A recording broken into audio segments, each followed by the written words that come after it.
Teman-teman, baca firman Tuhan wajib setiap hari. Amin. Halo teman-teman, baca firman Tuhan wajib setiap hari. Amin. Sebelum kita baca firman Tuhan, kita bernyanyi dari buku ND nomor 754 Gok Las Niroa.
Shalom, kembali kita membaca firman Tuhan yang diambil dari satu Raja-Raja pasal yang ke-8 sampai dengan yang ke-10.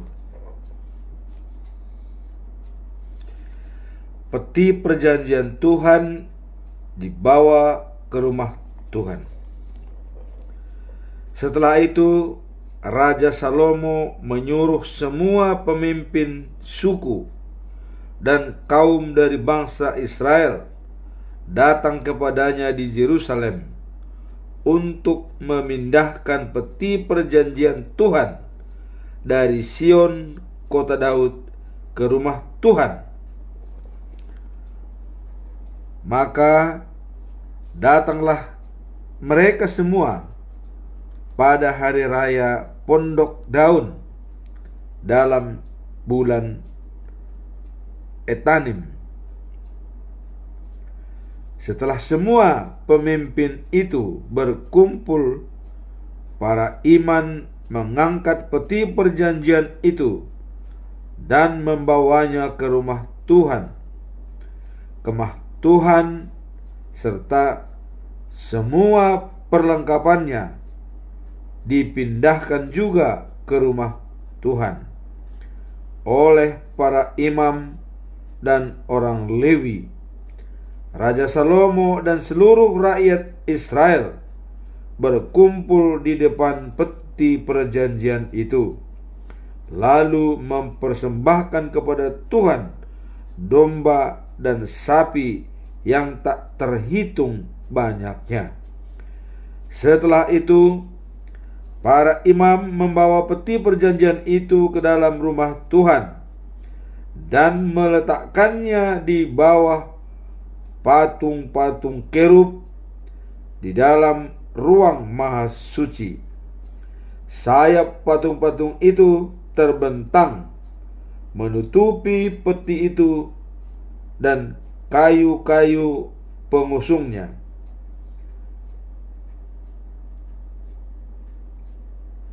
Kain pengusung itu panjang sekali sehingga ujung-ujungnya terlihat dari depan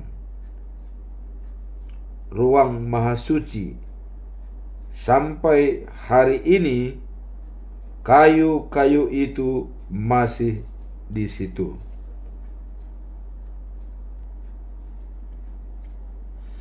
Di dalam peti perjanjian itu tidak ada sesuatu pun kecuali 2 batu.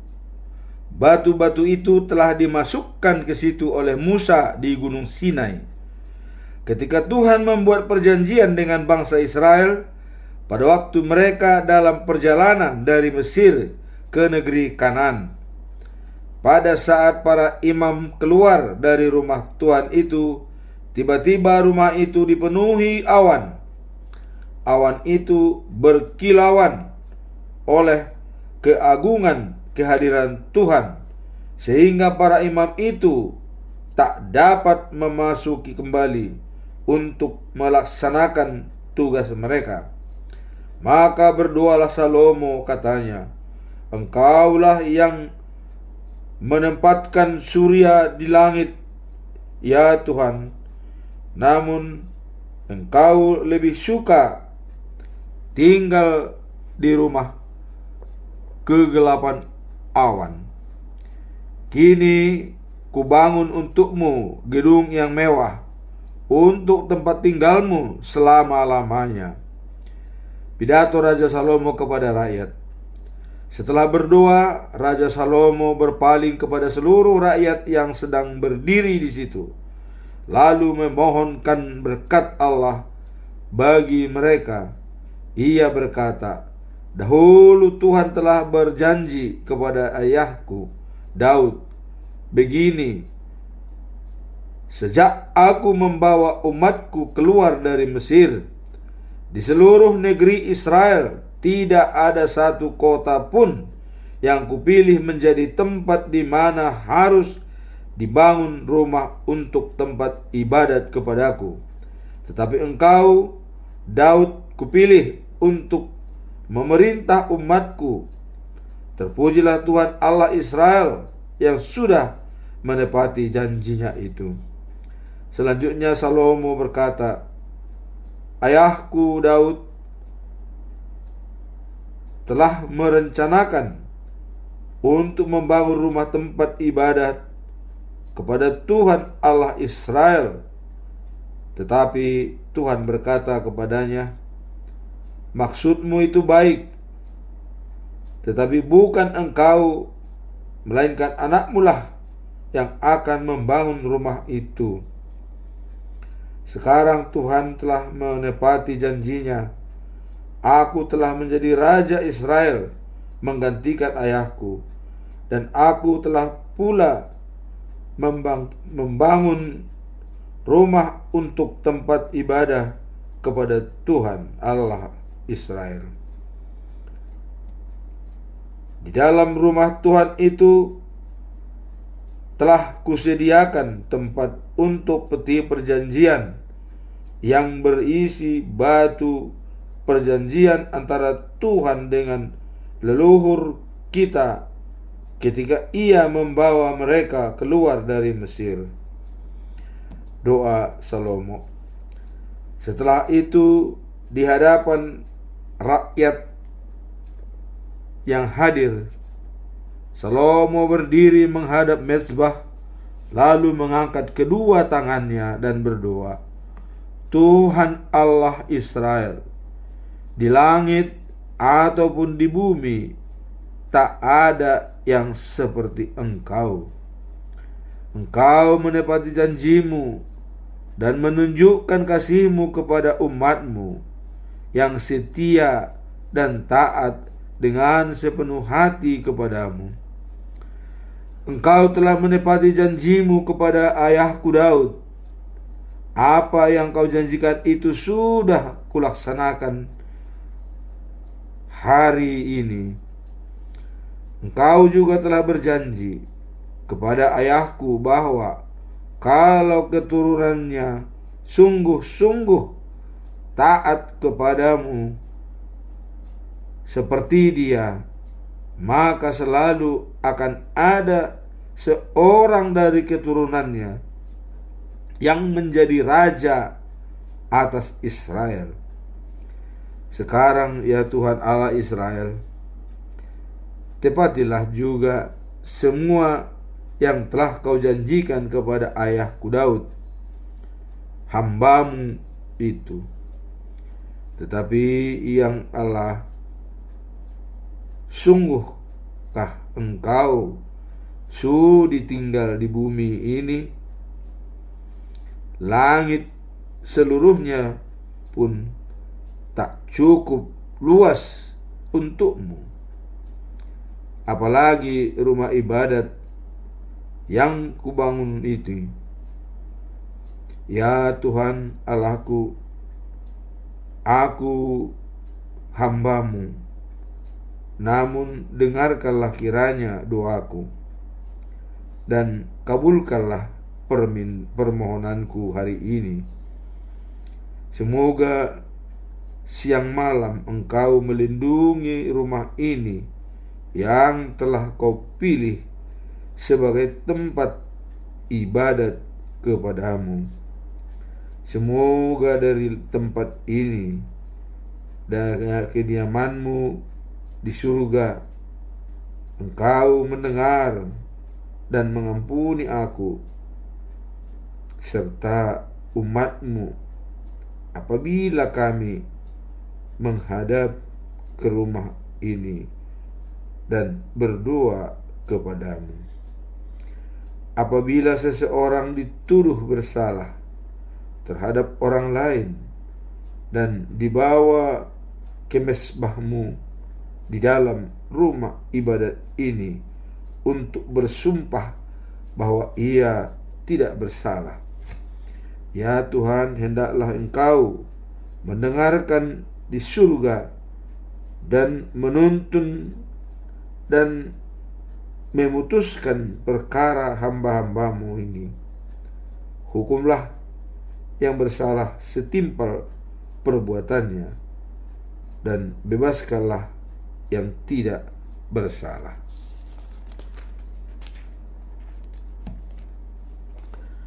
Apabila umat-Mu Israel dikalahkan oleh musuh-musuhnya karena mereka berdosa, lalu mereka kembali kepadamu dan menghormati Engkau sebagai Tuhan, kemudian datang ke rumah ibadat ini serta berdoa memohon ampun kepadamu, semoga Engkau mendengarkan mereka di surga. Semoga Engkau mengampuni dosa umat-Mu ini dan membawa mereka kembali ke negeri yang telah Kau berikan kepada leluhur mereka.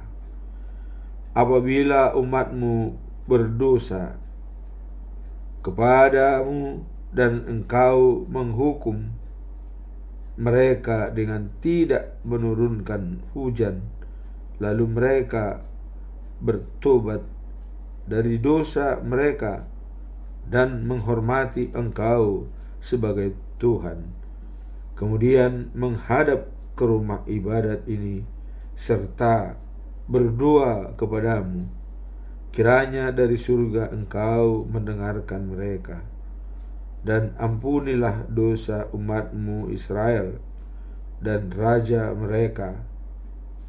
Ajarlah mereka melakukan apa yang benar. Setelah itu, ya Tuhan, turunkanlah hujan ke negeri-Mu ini negeri yang kau berikan kepada umatmu untuk menjadikan miliknya selama-lamanya. Apabila negeri ini dilanda kelaparan atau wabah, dan tanaman-tanaman dirusak oleh angin panas, hama, atau serangan belalang, atau apabila umatmu diserang musuh atau diserang penyakit, semoga engkau mendengarkan doa mereka. Kalau dari antara umatmu Israel ada yang dengar bersedih hati berdoa kepadamu sambil menengadahkan tangannya ke arah rumah ibadat ini, kiranya engkau di dalam kediamanmu di surga mendengar serta mengampuni dan menolong mereka. Hanya engkaulah yang mengenal isi hati manusia. Sebab itu, perlakukanlah orang-orang setimpal perbuatan-perbuatannya, supaya umatmu taat kepadamu selalu selama mereka tinggal di negeri yang kau berikan kepada leluhur kami. Apabila seorang asing di negeri yang jauh mendengar tentang kebesaranmu dan tentang keajaiban-keajaiban yang telah kau lakukan untuk umatmu, lalu ia datang di rumah ibadat ini untuk menghormati engkau dan berdoa kepadamu, semoga dari kediamanmu di surga engkau mendengarkan doanya dan mengabulkan permintaannya. Dengan demikian segala bangsa di seluruh dunia mengenal engkau dan taat kepadamu seperti umatmu Israel. Mereka akan mengetahui bahwa rumah yang kubangun ini adalah tempat untuk beribadat kepadamu. Apabila engkau memerintahkan umatmu untuk pergi berperang melawan musuh, lalu dimanapun mereka berada, mereka menghadap ke kota pilihanmu ini dan berdoa ke arah rumah ini yang telah kubangun untukmu. Semoga di surga engkau mendengarkan doa mereka itu dan memberikan kemenangan kepada mereka. Apabila umatmu berdoa kepadamu, sesungguhnya tidak ada seorang pun yang tidak berdosa. Lalu karena kemarahanmu, kau biarkan mereka dikalahkan oleh musuh dan dibawa sebagai tawanan ke suatu tempat yang jauh atau dekat. Semoga engkau mendengarkan doa mereka jikalau di negeri ini mereka meninggalkan dosa-dosa mereka dan berdosa kepadamu sambil mengakui bahwa mereka tetap berdoa, bahwa mereka telah berdosa dan berbuat jahat. Dengarkanlah doa mereka, ya Tuhan. Jikalau di negeri itu mereka dengan ikhlas dan sungguh-sungguh meninggalkan dosa mereka dan yang dosa-dosa mereka, dan berdoa kepadamu sambil menghadap ke negeri ini yang kau berikan kepada leluhur kami, ke arah kota pilihanmu dan rumah ibadat yang telah kubangun untukmu ini, maka dari kediamanmu di surga hendaklah engkau mendengar doa mereka dan mengasihani mereka. Ampunilah semua dosa dan kedurhakaan mereka terhadapmu, dan buatlah musuh-musuh mereka memperlakukan mereka dengan baik. Mereka adalah umatmu sendiri yang telah kau bawa keluar dari Mesir, negeri di mana mereka disiksa. Semoga engkau ya Tuhan Allah selalu memperhatikan umatmu Israel beserta rajanya. Dan sudilah engkau mendengarkan doa mereka setiap kali mereka berseru minta tolong kepadamu.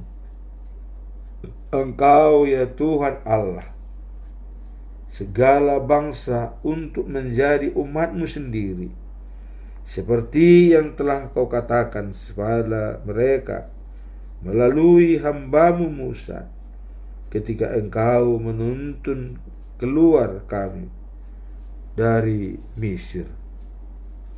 Doa penutup. Demikianlah Salomo berdoa sambil berlutut di depan mezbah dan dengan tangan ditemadahkannya ke atas. Sesudah itu ia berdiri dan dengan suara keras memohonkan berkat Allah untuk semua orang yang berkumpul di situ, katanya.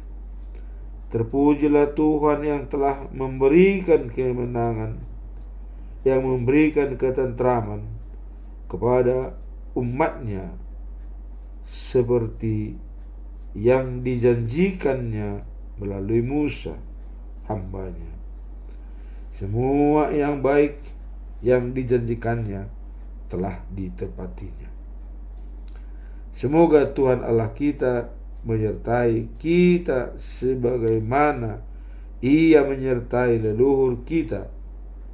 Semoga Ia tidak meninggalkan kita, selalu hidup menurut kehendak-Nya dan taat kepada semua hukum dan perintah luhur kita.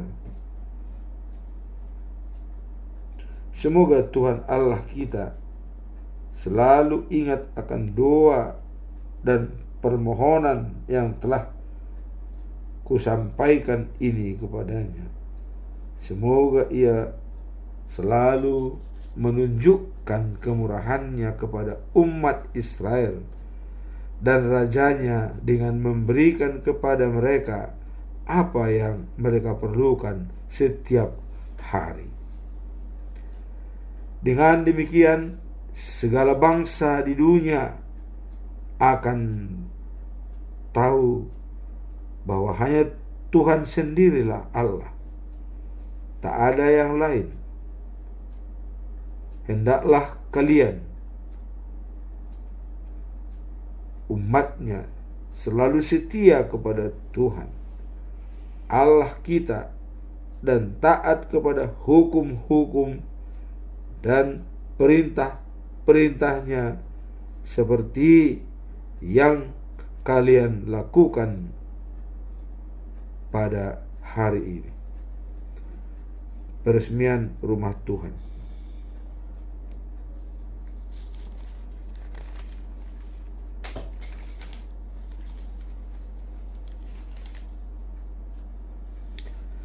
Setelah itu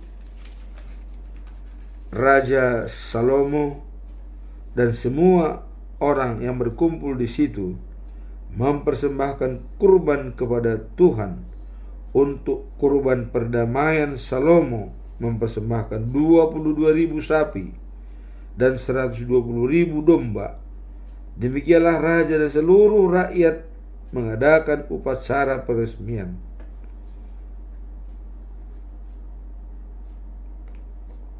Rumah Tuhan. Hari itu juga Salomo meresmikan bagian tengah peralatan yang di depan rumah Tuhan itu. Kemudian di pelataran itu ia mempersembahkan kurban bakaran, kurban gandum, dan lemak binatang untuk kurban perdamaian. Semua itu dipersembahkannya di situ karena mesbah perunggu terlalu kecil untuk semua persembahan itu. Di rumah Tuhan itu, Salomo dan seluruh umat Israel mengadakan perayaan Pondok Daun selama 7 hari. Sangat besar jumlah orang yang berkumpul di situ. Mereka datang dari daerah sejauh jalan Hamat di utara sampai kepada perbatasan Mesir di selatan. Pada hari ke-8 Salomo menyuruh orang-orang itu pulang. Mereka semuanya memuji dia, lalu kembali ke rumah mereka dengan hati yang gembira, karena semua berkat yang telah diberikan Tuhan kepada hambanya Daud itu kepada bangsa Israel umatnya.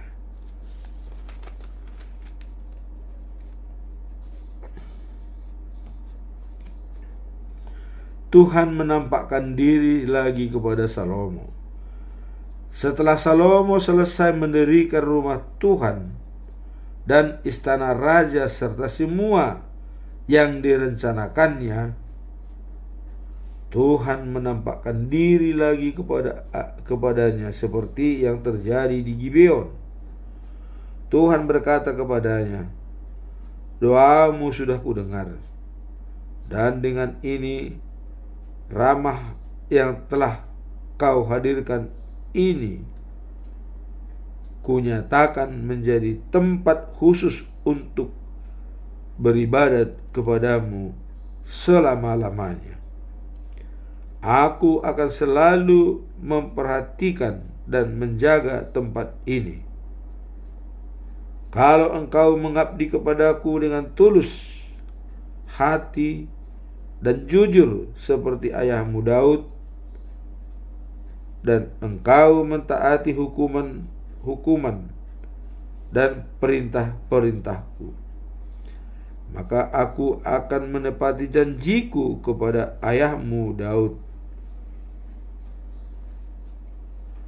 bahwa anak cucunya turun-temurun akan selalu memerintah Israel.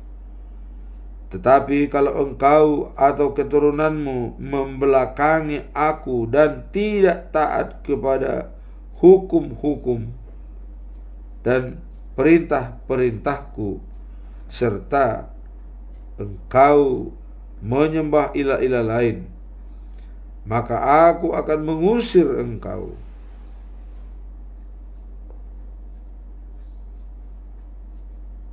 Umatku Israel dari negeri yang telah kuberikan kepada mereka. Aku juga akan meninggalkan rumah itu yang telah kutetapkan menjadi tempat ibadat kepadaku. Di mana-mana orang Israel akan dihina dan ditertawakan. Rumah ibadat ini akan menjadi suatu timbunan puing, sehingga setiap orang yang lewat di situ akan terkejut dan ngeri. Mereka akan berkata, "Mengapa Tuhan berbuat begitu terhadap negeri dan rumah ini?" Lalu orang akan menjawab, karena mereka meninggalkan Tuhan Allah mereka yang telah mengantar leluhur mereka keluar dari Mesir. Mereka menyembah ilah-ilah. Itulah sebabnya Tuhan mendatangkan bencana ini ke atas mereka. Persetujuan antara Salomo dan Raja Hiram. Salomo membangun rumah Tuhan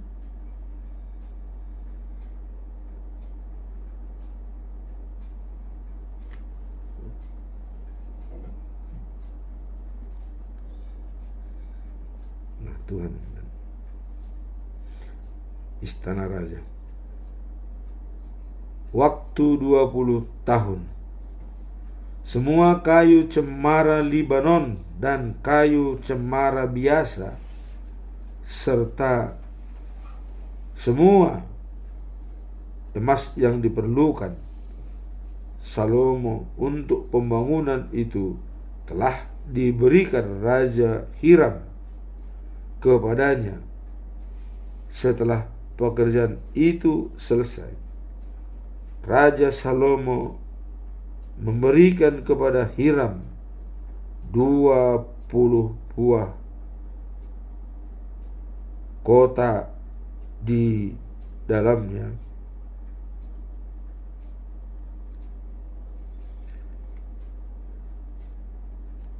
dua kota wilayah Galilea. Maka pergilah Hiram melihatnya, tetapi tidak senang dengan pemberian itu. Ia berkata kepada Salomo, "Saudaraku, beginikah rencananya? Kota-kota yang kau berikan kepadaku, itulah sebabnya daerah itu masih disebut Kabul. Lebih dari 4.000 kilogram semua telah dikirim Hiram kepada Salomo." Hal-hal yang lain yang dilakukan oleh Salomo.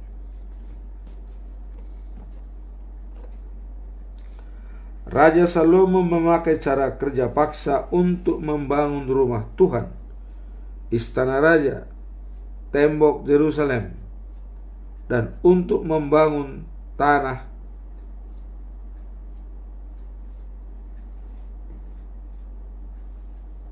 dan untuk membangun kembali kota Hajor, Megido, dan Geser. Kota Geser adalah kota yang dahulu diserang dan dikalahkan oleh Raja Mesir. Lalu penduduknya dibunuh dan kotanya dibakar. Kota itu kemudian diberitakan oleh Raja Mesir kepada putrinya sebagai hadiah pada hari pernikahannya dengan Salomo. Dan Salomo lah yang membangun kembali kota itu dengan kerja paksa juga. Salomo membangun kembali Ben Hor Hilir, Baalat Tamar di padang gurun, Yehuda, kota-kota perbekalan, serta kota-kota untuk penangkalan kereta perang dan kudanya. Semua rencana membangun di Yerusalem, Libanon, dan di seluruh wilayah kekuasaannya telah dilaksanakannya. Untuk kerja paksa itu, Salomo mengerahkan orang-orang keturunan orang Amori, Het, Peris, Hevi, dan Jebus. Mereka adalah orang-orang keturunan bangsa Kanaan yang tidak dapat dibunuh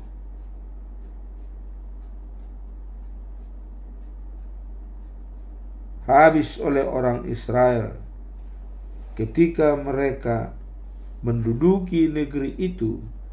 Sampai sekarang keturunan mereka masih menjadi hamba. Orang Israel tidak dijadikan hamba oleh Salomo. Mereka ditugaskan sebagai prajurit, perwira, panglima, komandan kereta perang, dan tentara pasukan berkuda. 550 pegawai diserahi tanggung jawab atas orang-orang yang melakukan kerja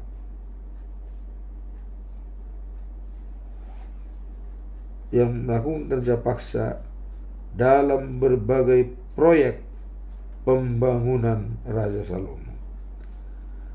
Tanah di sebelah selatan rumah Tuhan ditimbun oleh Salomo setelah istrinya, yaitu putri Raja Mesir, pindah dari kota Daud ke istana yang dibangun Salomo untuk dia.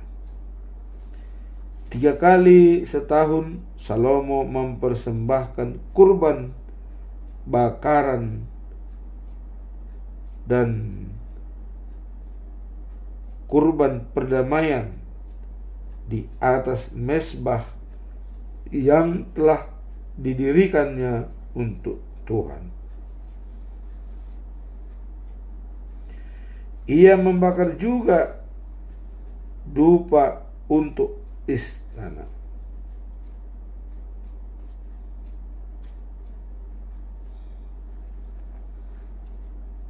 Ia membakar juga dupa untuk Tuhan.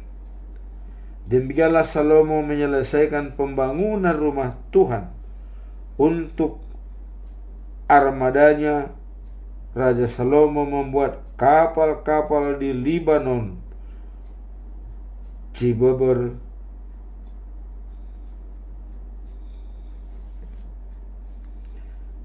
pembangunan rumah Tuhan untuk armadanya. Raja Salomo membuat kapal-kapal di Ezion Geber, dekat Elot di pantai Teluk Akaba, wilayah Edom. Raja Hiram mengirim awak-awak kepalanya yang berpengalaman untuk berlayar bersama awak-awak kapal Salomo. Pernah mereka berlayar ke negeri Ofir untuk mengambil 14.000 kilogram emas dan membawanya kepada Salomo. Kunjungan satu negeri Seba. Ratu negeri Seba mendengar tentang kemasyhuran Salomo. Maka ia datang ke Yerusalem untuk memuji Salomo dengan pertanyaan yang sulit-sulit. Ia datang disertai sejumlah besar pengiring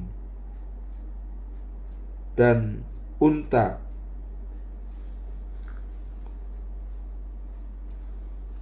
yang syarat bermuatan rempah-rempah, batu permata,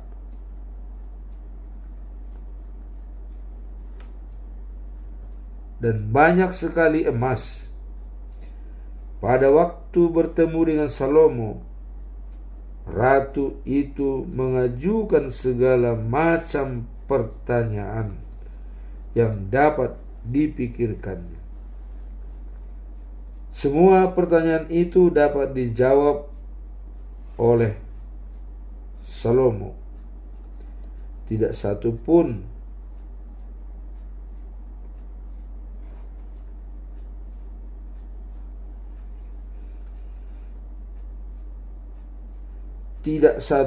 yang perlu sukar baginya.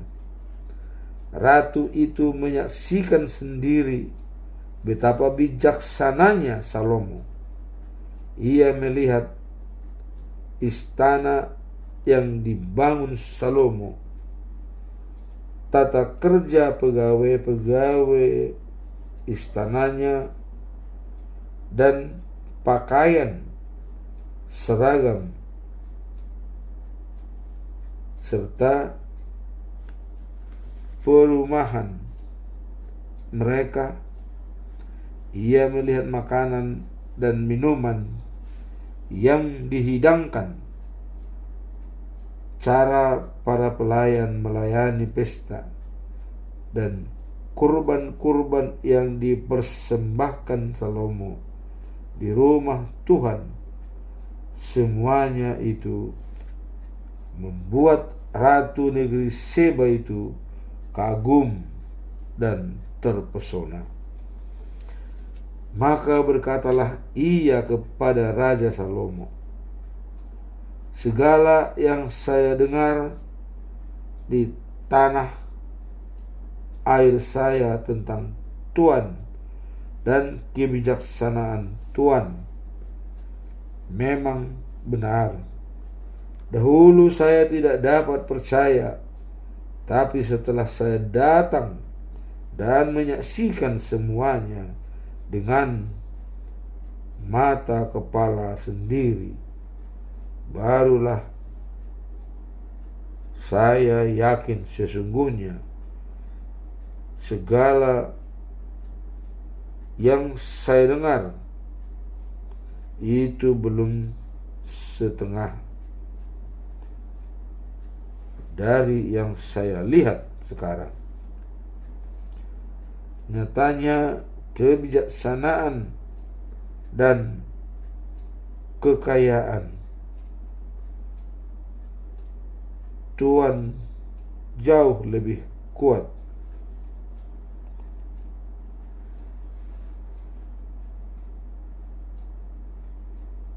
dari yang diberitakan kepada saya. Alangkah untungnya istri-istri Tuhan, dan sedangkan musuhnya pegawai-pegawai yang selalu bekerja untuk Tuhan, sehingga dapat mendengar dari Tuhan sendiri sebagai ajaran yang bijaksana. Terpujilah Tuhan Allah Tuhan dengan mengangkat Tuhan menjadi raja di Israel. Tuhan menunjukkan betapa pentingnya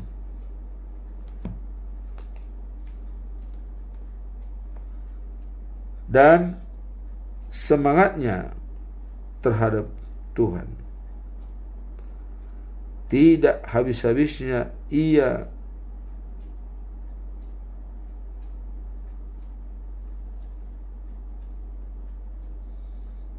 mengangkat Tuhan menjadi raja mereka, supaya Tuhan dapat menegakkan hukum dan keadilan. Kemudian Ratu negeri Seba itu menyerahkan kepada Salomo hadiah-hadiah yang dibawanya, yaitu lebih dari 4.000 kilogram emas dan sejumlah besar batu permata serta rempah-rempah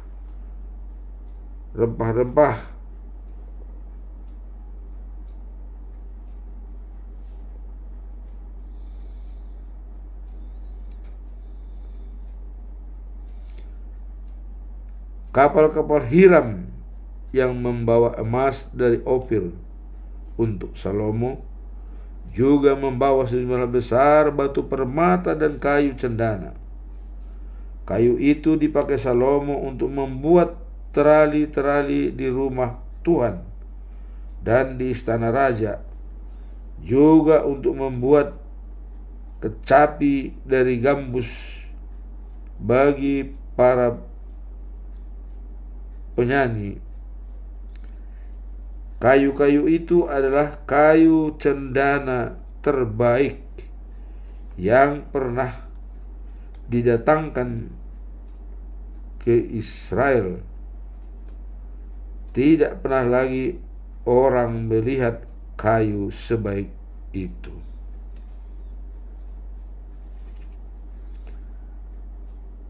Selain hadiah-hadiah yang biasanya diberikan oleh Salomo, ia juga memberitahukan kepada ratu dari negeri Sheba itu segala yang dimintanya. Kemudian pulanglah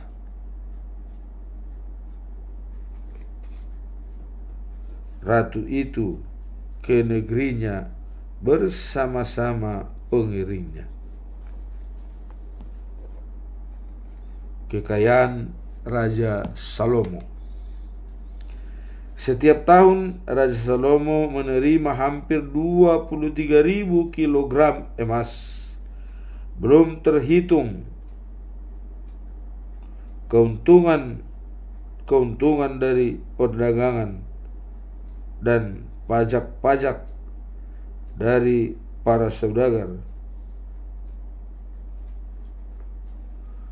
Raja-raja Arab serta gubernur-gubernur Israel, Salomo membuat 200 perisai baru dari emas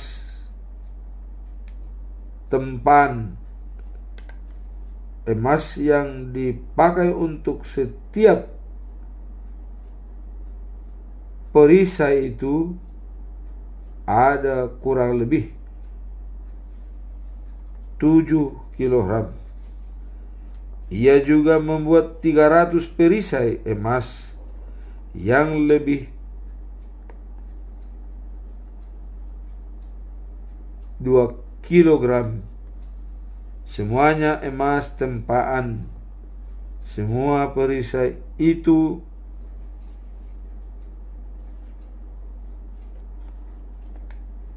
ditaruhkan di balai yang bernama Balai Hutan Libanon. Ia juga membuat sebuah kursi kerajaan yang besar yang dilapis dengan gading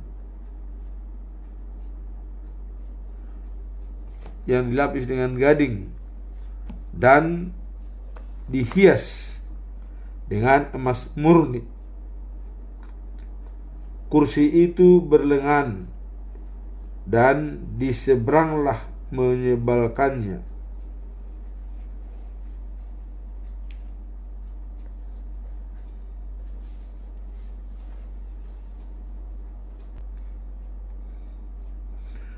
Kursi itu berlengan dan di menyebelahnya ada patung singa. Pada belakang kursi itu ada patung kepala sapi. Kursi itu juga mempunyai 6 anak tangga. Pada ujung kiri dan ujung kanan setiap anak tangga itu ada patung singa. Seluruhnya 12 buah.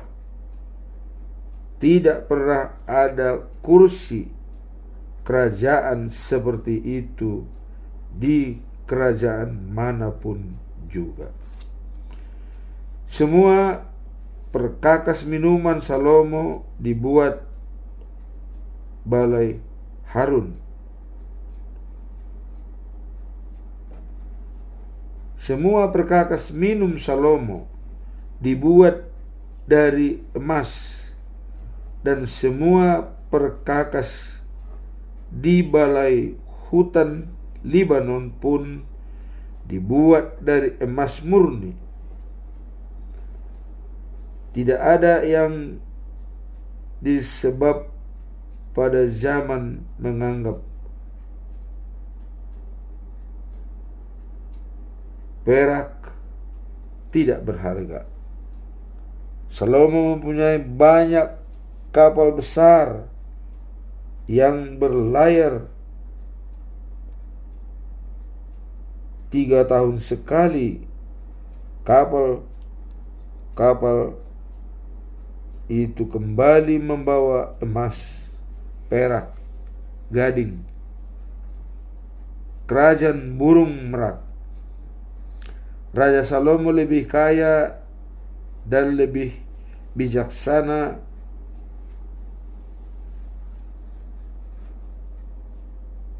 dari raja manapun di dunia. Semua orang di seluruh dunia berusaha menemui Salomo untuk mendengar ajaran bijaksana yang diberikan Allah kepadanya.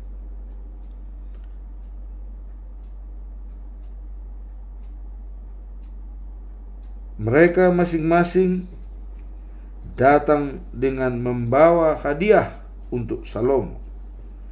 Mereka memberikan barang-barang, perak, emas, pakaian, senjata, rempah-rempah, kuda dan bagal. Begitulah tahun demi tahun Salomo membentuk angkatan perang yang terdiri dari 1.400 kereta perang dan 12.000 tentara berkuda.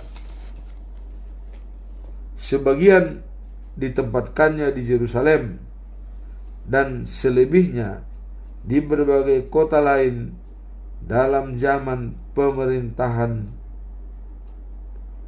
Salomo. Di Yerusalem, perak merupakan barang biasa sama seperti batu, dan kayu cemara Libanon berlimpah-limpah seperti kayu ara biasa. Melalui pengusaha-pengusaha raja, kuda didatangkan dari Mesir dan Kilikia, dan kereta-kereta perang didatangkan dari Mesir. Harga satu kuda 150 uang perak, dan harga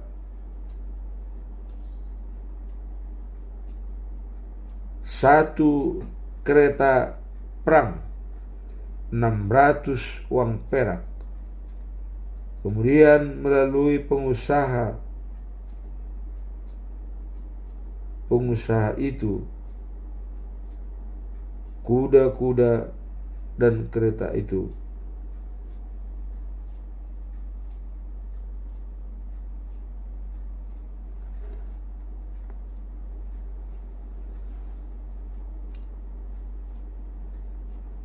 harga satu kuda 150 uang perak, dan harga satu kereta perang 600 uang perak. Kemudian melalui pengusaha-pengusaha itu pula, kuda-kuda dan kereta-kereta perang itu dijual lagi kepada raja-raja Het dan raja-raja Syria. Demikianlah bacaan firman Tuhan. Semoga bermanfaat buat kita. Amin. Tuhan memberkati. Subscribe, comment, and share. Bye.